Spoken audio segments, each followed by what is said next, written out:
হ্যাঁ বলুন এই যে লোকটা এই যে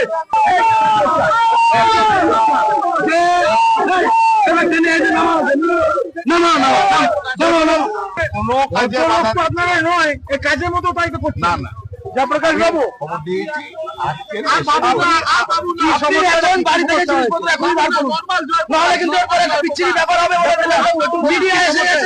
মিডিয়ার সামনে আপনি কোন উল্টো পাল্টা কিছু বলতে পারবেন না। আপনি নামুন, আপনি নামুন, এই যে আপনি কিন্তু নেমে যান, আপনি কিন্তু নেমে যান। 100 বছর থাকবে, 100 বছর থাকবে, 100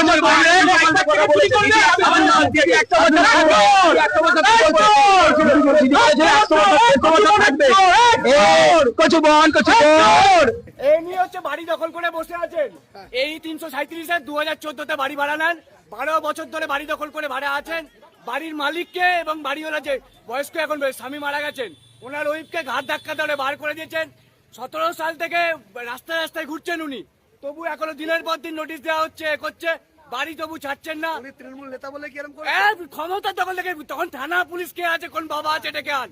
এই তো ঘেঁটি ধরে পড়েছে।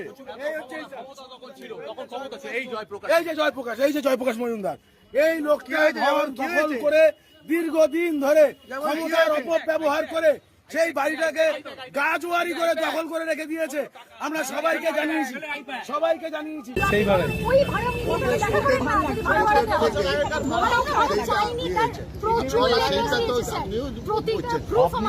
কি বলছেন? আমি বলছি অন্তত তো 1 মাস পরে কথাটা শুনতে দেন না। হ্যাঁ, যে ডেট দিয়েছে কোর্ট থেকে ডেট এই গাড়িতেই যাই, আমার গাড়িতেই যাচ্ছি, কিছু বলার নেই।